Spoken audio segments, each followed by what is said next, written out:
नमस्ते. मी मनीषा बोलते. अ, आज थोडा अभ्यास सोडून देऊया. अभ्यासावर बोलूच या. पण ज्योतिषी होणं म्हणजे काय आणि त्याची जबाबदारी काय असा एक विषय मी बोलते.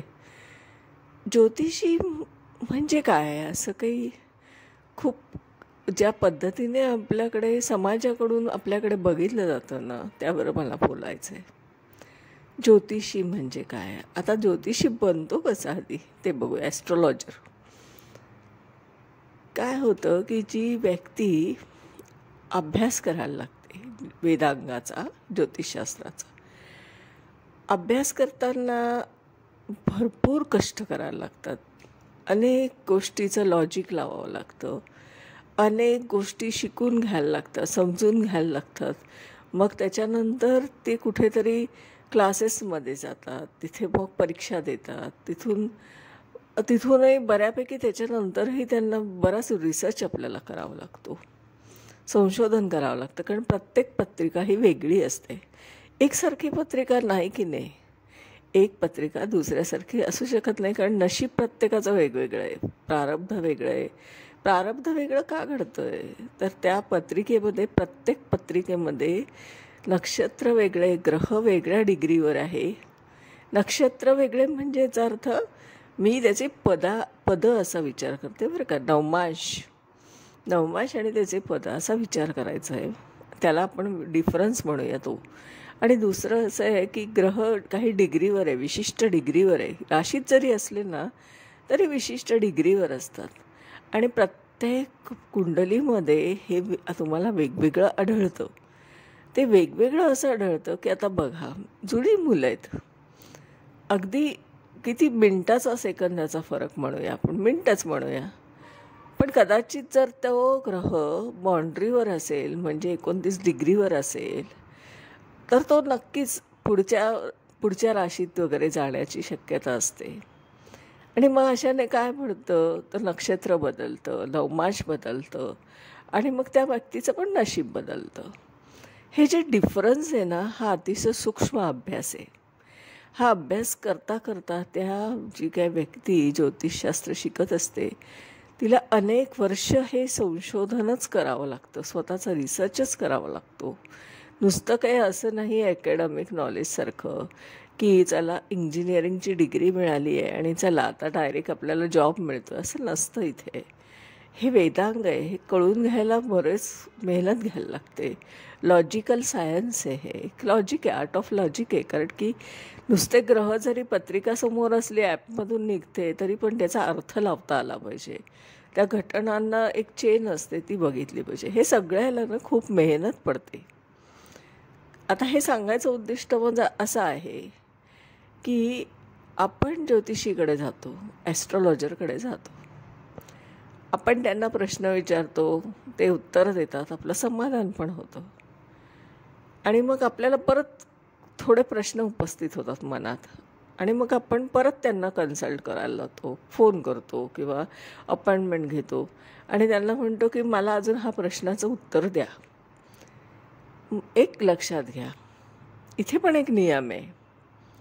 आपण डॉक्टरकडे जातो की नाही आणि मग आपण त्यांना फी पे करतो, कन्सल्टिंग फी त्यांची. कारण ते कन्सल्ट करतात आपल्याला, आपला काय आजार आहे किंवा आपल्याला काय झालं आहे, मग ते मेडिसिन लिहून देतात.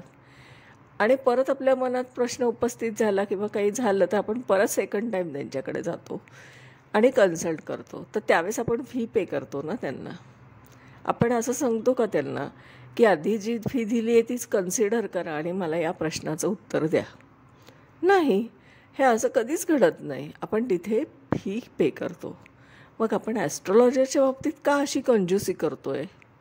आपण त्यांना नाही का देऊ शकत? बरं, असं आहे की डॉक्टर हे फिजिकल जे काय आपलं शारीरिक जे शास्त्र आहे त्याच्याविषयीचे एक्सपर्ट्स असतात.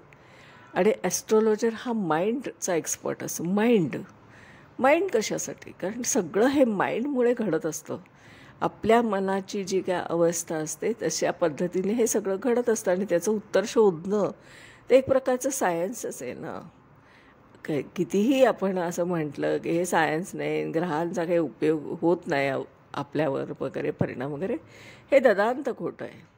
कारण असं आहे की जर सूर्याचा आपल्यावर परिणाम होतो आहे, आपण त्याच्या उष्णतेने जर इतकं आपण हैराण होतो, उन्हाळ्यात आपण AC चालू करतो, थंडीत स्वेटर घालतो, हे कशाचे परिणाम आहे? ग्रहाचे नाही तर कशाचे? पृथ्वीवर आपण जे राहतो आणि सूर्य जो आकाशात दिसतोय त्याचे परिणाम आपण नाही का बघत? मग ग्रहाच्या अधीन नाही आहे का आपण? हे सिद्ध आहे की ग्रह दिसो अथवा न दिसो ते आपल्यावर परिणाम करतच असतात. आता नाही मान्य करायचं म्हणून शास्त्राला काही फरक नाही पडत ना. ज्योतिषशास्त्र हे ज्योतिषशास्त्रच राहणार आहे, ते अनादी काळापासून चालू आहे आणि पुढेही ते चालू राहणार आहे. कारण आपल्या म्हणण्याने किंवा अमान्य करण्याने ज्योतिषशास्त्राला काडी मात्र फरक पडत नाही, हा पहिला मुद्दा. तर हे जे शास्त्र हे शिकवणं, हे वेदांग, याचा अभ्यास करणारी जी व्यक्ती असते ती ॲस्ट्रॉलॉजर असते. आणि ते ॲस्ट्रॉलॉजरला एक दर्जा पण एक स्वाभिमानाचा असतो आणि तिला हे पण एक आपण रिस्पेक्टफुली बघितलं पाहिजे ना. की आपण असं नाही की आता प्रश्न विचारला आहे परत सेकंड टाईम व्हॉट्सॲप करणं किंवा फोन करून विचारणं की मला अजून या प्रश्नाचं उत्तर द्या, आणि तेही तुम्ही आहेत ते पैसे पे केलेत ना त्याच्यातच द्या, असं नाही आहे. दुसऱ्यांदा तुम्ही कन्सल्ट करताय, फी पे करा त्यांची. कारण प्रत्येक वेळेस त्या व्यक्तीला पण त्या होरोस्कोपमधून उत्तरं शोधायची असतात. तो काय असं वरवर उत्तर देण्याचा विषय नाही आहे, त्याच्यातही परत स्टडी करावा लागतो. तो सगळा होरोस्कोप उघडून त्या अँगलमधून त्या आस्पेक्टमधून त्याला उत्तरं द्यायला लागतात त्या व्यक्तीला. आणि म्हणून तुम्ही कन्सल्टिंग फी सेकंड टाईम पे केली पाहिजे. हा आपण एक नियम करून घेतला पाहिजे की आपण का फुकट घ्यायचं. हा मला दुसरा मुद्दा बोलायचा, कारण हे प्रॅक्टिस चालू आहे. मलासुद्धा स्वतःला अनुभव येतो आहे या गोष्टीचा. माझ्याकडे होरोस्कोप कन्सल्टिंग केल्यानंतर परत व्हॉट्सअप करून विचारलं, मॅडम हा प्रश्नाचं उत्तर द्या. मला एक सांगा, तुम्ही सेकंड टाईम डॉक्टरकडे जाता तेव्हा कन्सल्टिंग फी पे करत नाही का? तर मग ॲस्ट्रॉलॉजर काय आहे? माइंड डॉक्टर आहे ना, मनाचा डॉक्टर आहे. असतो तुमच्याशी मनाशी डील करतो आहे. तुम्हाला किती रिलीफ मिळते त्यांच्याकडून, आणि त्या खऱ्या गोष्टी, किती गोष्टी त्यांच्यासाठी त्यांच्यामुळे तुमच्या आयुष्यातून सुटत असतात. मग तुम्ही त्याला रिस्पेक्ट दिला पाहिजे ना त्या गोष्टीला, आणि फी पे केली पाहिजे. कारण शेवटी ॲस्ट्रॉलॉजर हा पण एक माणूस आहे या इथे आलेला. त्यालाही गरजा आहे, अन्न वस्त्र निवारा सगळं त्यालासुद्धा पे करावं लागतं आहे त्याच्यासाठी. म्हणून तर ते आज 2 पैसे कमवत आहेत. आणि तुम्ही जर फीस दिली नाही सेकंड टाईम आणि कन्सिडर केलं की मला उत्तर अपेक्षित आहे, तर हे चुकीचं आहे. हा मला एक मुद्दा सांगायचा होता. हे प्रॅक्टिसमध्ये आहे म्हणून मी बोलते. मी सगळं रियालिटीमध्ये बोलते. ज्या काय करंट सिच्युएशन आहे मी सगळ्या बाजूने बोलते. मी कधी ॲस्ट्रॉलॉजरच्या बाजूने बोलते, कधी मी समोरच्याच्या बाजूने बोलते. कारण जी रियालिटी ती तुमच्यासमोर मांडणं हे माझं काम आहे. हा झाला दुसरा मुद्दा. त्यामुळे प्लीज सेकंड टाईम जेव्हा तुम्ही कन्सल्ट कराल तेव्हा फी पे करा. ती व्यक्ती तुम्हाला मदत करायला तयार असते, पण तुम्ही फी पे करा परत एकदा. त्यांची जी काय ती रिझनेबल असते, काय लाखो रुपयात नसते, हजारात पण नसते कधी कधी. माझी तर 500 रुपये फक्त, म्हणजे 1000 पण पूर्ण नाही आहे तसं बघितलं तर. पण त्याला दर्जा द्या, एक रिस्पेक्ट द्या, आणि तो माइंड डॉक्टर आहे लक्षात ठेवा. तर ही एक मला विनंती करायची आहे. बरं, आता तिसरं असं आहे की आपण आहे ना, जेव्हा आपण कन्सल्ट करतो आणि आपण त्या गोष्टी ॲक्सेप्ट करतो, म्हणजे माझ्याकडे असे बरेच मला जे अनुभव कन्सल्टिंगमधले तेच मी बोलते की काही आपण टॅली करायला गेलो की समोरची व्यक्ती म्हणते हां ठीक आहे, मला हे वाटतं असं आहे, पण ठीक आहे, मला असं डेफिनेटली नाही सांगता येत. पण मनातून ती व्यक्ती ते मान्य करत असते की हां नाही, समोरच्या व्यक्तीने ॲस्ट्रॉलॉजरने आपल्याला बरोबर ओळखलं आहे, टॅली केलेलं आहे आणि आपल्याला सांगते ते बरोबर आहे, पण अमान्य पण करायचं असतं. असे कित्येक जणं आहेत की जे टीका करत असतात सारखे. माझ्या पण परिचयात खूप जणं आहेत, सारखे टीका करत असतात. काय तुमचं ते ज्योतिषशास्त्र, काय हे असं टर उडवणं थोडक्यात. असं नका करू. तुम्हाला जर त्याचं महत्त्व वाटत नसेल ना, काही हरकत नाही, नका जाऊ तुम्ही त्या रस्त्याने. तुम्हाला कंपल्शन आहे का ज्योतिषीकडे जा आणि पत्रिका दाखवा? मग तुम्ही नका घेऊ ती सर्व्हिस, पण नावं पण नका ठेवू ना तुम्ही. ह्या गोष्टीचं एक जरा काळजी घेतली पाहिजे या करंट सिच्युएशनमध्ये. कारण ती व्यक्ती पण वर्षानुवर्ष अभ्यास करत असते, तिच्या अनेक गोष्टीचा तिला त्याग करावा लागतो, अभ्यास करावा लागतो. केव्हा कुठे ती थोडासा तिथे तुम्हाला सांगण्याचा प्रयत्न करत असते आणि अशा पद्धतीने एवढी मेहनत घेतल्यानंतर ती ॲस्ट्रॉलॉजर बनत असते, ती व्यक्ती ती ज्योतिषी बनत असते. तर रिस्पेक्ट द्या, या पण प्रोफेशनला एक रिस्पेक्ट ठेवा.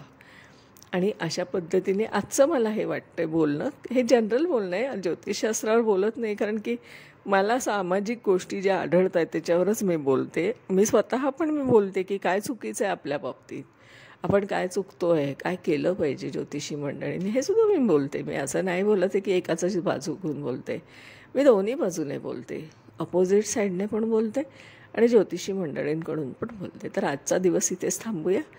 धन्यवाद.